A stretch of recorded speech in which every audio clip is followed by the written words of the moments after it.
प्रदेश में भी लोकसभा के लिए हो रहे आम चुनाव में अपनी पार्टी के उम्मीदवारों के समर्थन में मुझे सुनने के लिए यहाँ इकट्ठा हुए हैं, तो उसके लिए मैं आप सभी लोगों का हार्दिक दिल से स्वागत करती हूँ। वैसे आप लोगों को ये मालूम है कि हमारी पार्टी कांग्रेस, बीजेपी व अन्य किसी भी विरोधी पार्टी तथा गठबंधन आदि के साथ मिलकर नहीं, बल्कि अकेले ही अपनी पार्टी के बलबूते पर पूरी तैयारी व दमदारी के साथ ये चुनाव लड़े। इसके साथ ही हमने टिकट बंटवारे के मामले में सर्व समाज के लोगों को उचित भागीदारी भी दी है, जिनको जिताने के लिए पार्टी के लोग पूरे जी जान से लगे हैं। लेकिन यहाँ मैं ये भी कहना चाहती हूँ कि टिकट बंटवारे के मामले में हमारी पार्टी ने पूरे उत्तर प्रदेश में जहां जिसकी आबादी ज्यादा है, हिंदुओं की आबादी ज्यादा है, तो हिंदू को टिकट दिया है। मुस्लिम समाज की आबादी ज्यादा है तो मुस्लिम समाज को टिकट दिया है। लेकिन आपके मुरादाबाद में वही दूसरी तरफ समाजवादी पार्टी ने क्या किया है कि जहां पर मुस्लिम आबादी ज्यादा है वहां हिंदू को टिकट दे दिया। आपके मुरादाबाद में मुस्लिम आबादी ज्यादा है, लेकिन मुस्लिम को टिकट ना देकर हिंदू को दे दिया। सपा का यही कल्चर रहा है। खास तौर से मैं हिंदू और मुस्लिम दोनों को ये बताना चाहती हूँ, सपा करती क्या है, समाजवादी पार्टी करती क्या है कि जहां पर हिंदू वोट ज्यादा होता है तो वहां पर वो मुस्लिम को टिकट देती है ज्यादातर, और जहां पर मुस्लिम वोट ज्यादा होता है वो हिंदू को टिकट देती है। तो ये तो आपको आपके मुरादाबाद में भी देखने के लिए आपको काफी कुछ मिला होगा। लेकिन टिकट बंटवारे के मामले में हमारी पार्टी ये सब नहीं करती है। सबको उनका पूरा हक देती है, उनको पूरा मौका देती है। हालांकि आज यहाँ आपकी इकट्ठा हुई ये भीड़ और भीड़ के जोश को भी देखकर अब मुझे ये काफी हद तक पूरा भरोसा हो गया है कि पिछली बार की तरह इस बार भी आप लोग अपने प्रदेश से जहां लोकसभा के आम चुनाव में अपनी पार्टी का बेहतर रिजल्ट जरूर लाएंगे। इसके लिए अब मैं आप लोगों का ध्यान कुछ जरूरी बातों की तरफ दिलाना चाहती हूँ, और इस संबंध में मैं विशेषकर कांग्रेस, बीजेपी व इनके अन्य सभी सहयोगी दलों के बारे में ये कहना चाहूंगी कि आजादी के बाद शुरू में केंद्र व देश के काफी राज्यों में भी ज्यादातर सत्ता यहाँ कांग्रेस पार्टी के ही हाथों में केंद्रित रही है, किंतु इनकी अधिकांश मामलों में रही गलत नीतियों एवं गलत कार्य प्रणाली आदि की वजह से ही फिर इस पार्टी को केंद्र व काफी राज्यों की भी सत्ता से बाहर होना पड़ा है, तथा यही स्थिति इनकी सहयोगी पार्टियों की भी बनी रही है, जिसके कारण ही फिर पिछले कुछ वर्षों से बीजेपी व इनके सहयोगी दल केंद्र एवं काफी राज्यों की भी सत्ता में काबिज हो गए हैं। लेकिन इनकी भी Bharatiya Janata party and company के लोगों की भी ज्यादातर रही जातिवादी, पूंजीवादी, संकीर्ण, सांप्रदायिक व द्वेषपूर्ण नीतियों एवं कार्य प्रणाली आदि से तथा इनके कथनी व करनी में भी काफी अंतर होने की वजह से अब ऐसा लगता है कि इस बार ये पार्टी भी केंद्र की सत्ता में आसानी से वापस आने वाली नहीं है। लेकिन इनकी भी यदि ये चुनाव इस Bharatiya Janata party and company के लोगों की भी ज्यादातर रही जातिवादी पूंजीवादी संकीर्ण कोई गड़बड़ी सांप्रदायिक आदि नहीं की जाती है। और वैसे भी इस बार चुनाव में इनकी कोई भी पुरानी एवं नई चल रही नाटकबाजी, जुमलेबाजी व गारंटी आदि काम में आने वाली नहीं है, क्योंकि अब देश की जनता काफी हद तक इस बात को समझ चुकी है कि इनकी पार्टी ने अब तक देश के विशेषकर गरीबों, कमजोर तबकों, मध्यम वर्गों एवं अन्य मेहनतकश लोगों को जो इन्हें अच्छे दिन दिखाने के असंख्य प्रलोभन भरे वायदे किए हैं तथा अनेकों हवाई व कागजी गारंटी भी दी है, तो उनका जमीनी हकीकत में अभी तक इन्होंने लगभग 1/4 हिस्सा भी कार्य पूरा नहीं किया है, बल्कि इनके स्थान पर इनका ज्यादातर समय व ताकत भी यहाँ इनके अपने चहेते रहे बड़े बड़े पूंजीपतियों एवं धन्ना सेठों को ही ज्यादा से ज्यादा माला माल वे धनवान आदि बनाने में तथा उन्हें हर स्तर पर छूट देने व बचाने में ही लगी रही है, जिनके अधिकांश आर्थिक सहयोग से ही ये पार्टी व अन्य पार्टियां भी अपना संगठन चलाती हैं तथा चुनाव आदि भी लड़ाती हैं, जिनका काफी कुछ खुलासा बॉन्ड की आई रिपोर्ट से भी हो जाता है। इसके साथ ही अब ऐसा लगता है कि कांग्रेस पार्टी की तरह ही बीजेपी ने भी केंद्र की तमाम सरकारी जांच एजेंसियों का ज्यादातर राजनीतिकरण ही कर दिया है। इसके अलावा देश के किसान वर्ग भी वर्तमान बीजेपी की सरकार में शुरू से ही अपनी विभिन्न समस्याओं को लेकर काफी ज्यादा दुखी व परेशान रहे हैं और अभी भी है, जबकि यूपी में 4 बार हमारी पार्टी की रही सरकार ने इनके हितों का भी हर स्तर पर विशेष ध्यान रखा है। इतना ही नहीं, बल्कि केंद्र में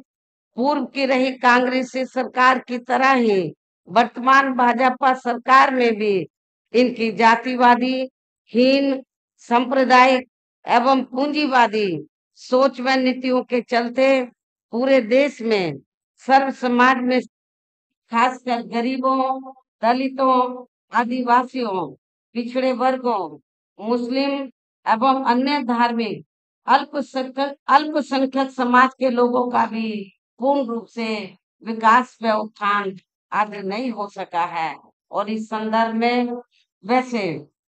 आप लोगों को ये मालूम है कि पूरे देश में यहाँ दलितों, आदिवासियों एवं अन्य पिछड़े वर्गों का सरकारी नौकरियों में पिछले काफी वर्षों से अधूरा पड़ा आरक्षण का कोटा भी अभी तक पूरा नहीं भरा गया है। विशेषकर एससी व एसटी वर्गों के सरकारी कर्मचारियों का पदोन्नति में आरक्षण भी अब काफी हद तक प्रभावहीन ही बना दिया गया है। साथ ही केंद्र व राज्यों में भी विरोधी पार्टियों की रही सरकारों में इन सभी वर्गों को प्राइवेट सेक्टर में आरक्षण दिए जाने की व्यवस्था किए बिना ही इनकी सरकारों के ज्यादातर सरकारी कार्य अब प्राइवेट सेक्टर के जरिए ही इनके बड़े बड़े पूंजीपतियों व धन्ना सेठों आदि को ही दिए जाने के कारण अब इनको पूरे देश में आरक्षण का बहुत कम ही लाभ मिल पा रहा है। इसी प्रकार इनका अन्य और मामलों में भी शोषण व उत्पीड़न आदि होना अभी तक भी बंद नहीं हुआ है। इनके साथ साथ मुस्लिम व अन्य धार्मिक अल्पसंख्यक समाज के लोगों की भी हालत हर स्तर पर यह काफी ज्यादा खराब व दयनीय बनी हुई है। इसकी जानकारी आप लोगों को भी है, खासकर मुस्लिम समाज के लोगों को इसकी काफी कुछ जानकारी है। इतना ही नहीं, बल्कि पिछले कुछ वर्षों से केंद्र व अधिकांश राज्यों में भी बीजेपी व आरएसएस की सरकारों के चलते हुए अब इनका विकास एवं उत्थान आदि होना भी काफी हद तक मनसाही हो गया है। आए दिन इन पर खासकर धर्म की आड़ में हो रही जुर्म जाति भी यह काफी ज्यादा चरम सीमा पर पहुंच चुकी है। हिंदुत्व की आड़ में इनका काफी ज्यादा शोषण किया जा रहा है। इनके साथ साथ कास्ट समाज में से विशेषकर गरीब लोगों की भी हालत हमें कोई खास अच्छी नजर नहीं आती है। इनकी गलत कृषि नीतियों के कारण ही किसान वर्ग भी आए दिन आंदोलित ही रहता है, और पिछले कुछ वर्षों से तो आए दिन किसान सड़कों पर ही अपनी आवाज उठाता रहा है। साथ ही इनकी गलत आर्थिक नीतियों की वजह से देश की अर्थव्यवस्था पर भी इसका काफी बुरा पड़ा है, जिससे यहाँ विशेषकर छोटे एवं मध्यम वर्गीय व्यापारी वर्ग भी काफी ज्यादा दुखी व परेशान है। और अब केंद्र में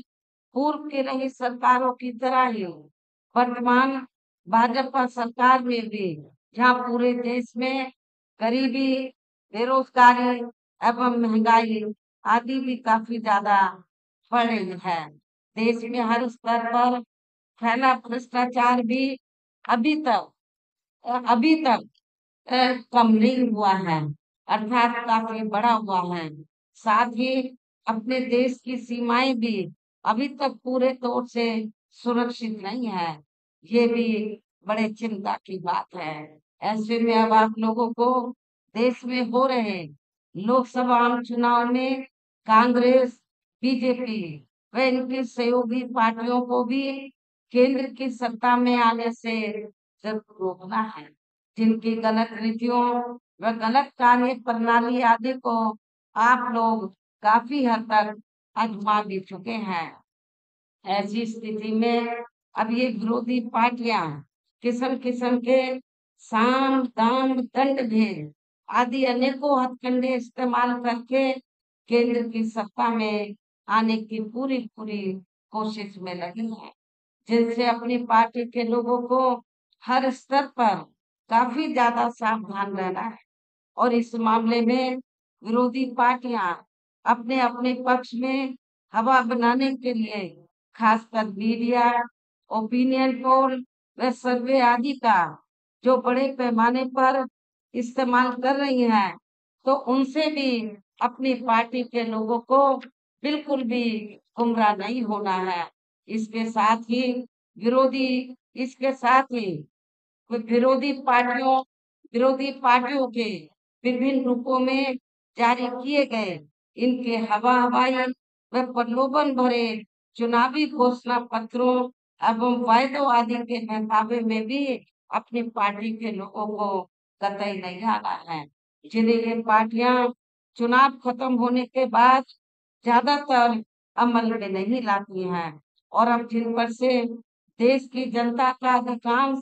विश्वास ही उठ गया है। यही खास वजह है कि हमारी पार्टी किसी भी चुनाव में अपनी पार्टी का कोई भी चुनावी घोषणा पत्र आदि जारी नहीं करती है। वैसे भी हमारी पार्टी किसी भी मामले में कहने में बहुत कम बल्कि कार्य करके दिखाने में ही ज्यादा विश्वास रखती है। और इस बात का सबसे बड़ा सबूत यह है कि उत्तर प्रदेश में 4 बार हमारी पार्टी के नेतृत्व में रही सरकार ने चुनाव में अपनी पार्टी के बिना पूर्व जारी किए गए चुनावी घोषणा पत्र के ही प्रदेश में आम जनहित में काफी कुछ ऐतिहासिक कार्य करके दिखाए हैं, जिनके अब देश में अधिकांश पार्टियों की सरकारें काफी नकल भी कर रही हैं। जबकि इस मामले में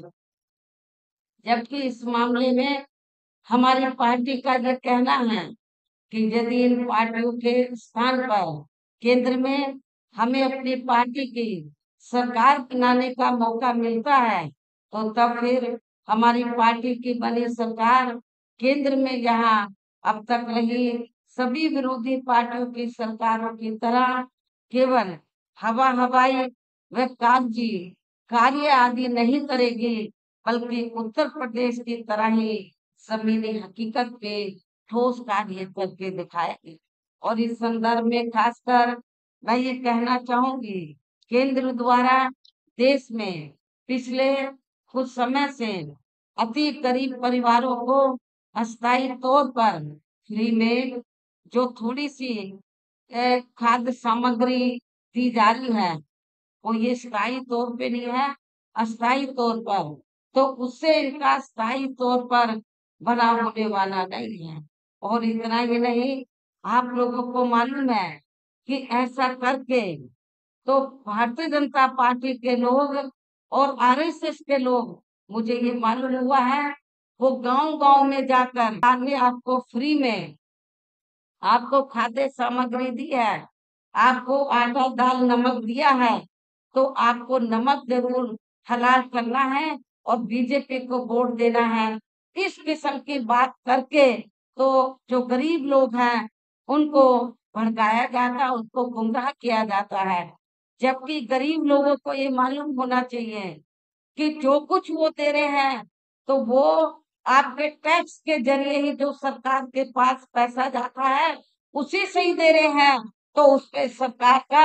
ये कहना कोई एहसान नहीं है गरीब लोगों के लिए कि वो उनको नमक दाल और राशन दे रहे हैं। ये आपका ही है, आपके टैक्स से ही ये सारा कुछ आपको दिया जा रहा है, लेकिन आप लोगों को इसके लिए गुमराह किया जाता है। लेकिन इससे जो थोड़ी घनी खास सामग्री जिसे भी देश की आर्थिक नीतियों में तब्दीली करके जरूर दूर किया जाएगा। धर्म की भी आड़ में पिछले कुछ वर्षों से, खासतौर से हिंदुत्व की आड़ में पिछले कुछ वर्षों से खासकर मुस्लिम समाज के लोगों का द्वेष की भावना से ज्यादा शोषण व उत्पीड़न आदि किया जा रहा है, तो इसे भी जरूर रोका जाएगा। हमारी सरकार द्वारा इसे जरूर रोका जाएगा। ये सब हमने अपनी यूपी के रही सरकार में करके भी दिखाया है। इसके अलावा हमने यूपी में सर्व समाज से गरीब एवं बेरोजगारी भत्ता आदि न देकर उन्हें बड़ी तादाद में रोटी रोजी के साधन भी उपलब्ध कराए हैं। जो अब ये कार्य भी अधिकांश ठंडे ही पड़े हैं, जिनको फिर सरकार बनने पर प्राथमिकता दी जाएगी। कहने का तात्पर्य ये है कि देश में इस समय हो रहे लोकसभा चुनाव में विरोधी पार्टियों के जारी किए गए देश के अति गरीबों, मजदूरों, बेरोजगारों एवं अन्य जरूरतमंद लोगों को बिल्कुल भी नहीं आना है। और अब इन्हें ऐसे सभी विरोधी पार्टियों को हर हालत में ऐसी सभी विरोधी पार्टियों को हर हालत में केंद्र की सत्ता में आने से जरूर रोकना है, जिनकी कथनी व करनी में काफी अंतर रहा है तथा जिन्हें ये लोग वर्षों से काफी आजमा भी चुके हैं। ऐसे में अब मेरा यही कहना है कि आप लोगों को अपने खुद के वे अपने प्रदेश एवं देश के भी हित में अपने वोटों को यहाँ कांग्रेस, बीजेपी वे अन्य विरोधी पार्टियों को ना देकर केवल अपनी एकमात्र हितैषी पार्टी बहुजन समाज पार्टी को ही देना है। जो ये पार्टी उत्तर प्रदेश की तरह ही केंद्र में भी अपनी पार्टी की सरकार बनने पर फिर पूरे देश में यह अपनी पार्टी की सर्वजन हिताय व सर्वजन सुखाय की नीतियों पर आधारित ही सरकार चलाएगी। इसके साथ साथ केंद्र से जुड़ी आपके क्षेत्र की जो भी यहाँ स्थानीय समस्याएं होंगी तो उन्हें भी फिर दूर करने का हर संभव पूरा पूरा प्रयास किया जाएगा। साथ ही यहाँ गरीबों, मजदूरों, बेरोजगारों, कर्मचारियों, किसानों, छोटे व्यापारियों एवं अन्य मेहनत कश लोगों के हितों का भी विशेष ध्यान रखा जाए। सर्व समाज में से खासकर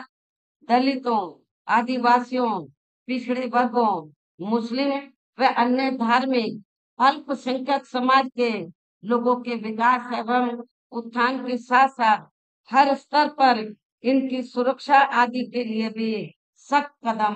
उठाए जाएंगे। और तभी फिर यहाँ वास्तव में अपने देश के महान संतों, गुरुओं व महापुरुषों में भी विशेषकर महात्मा ज्योतिराव फूले,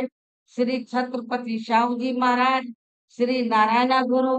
बाबा साहब डॉक्टर भीमराव अम्बेडकर एवं मान्यवर श्री कांशीराम जी आदि का अधूरा सपना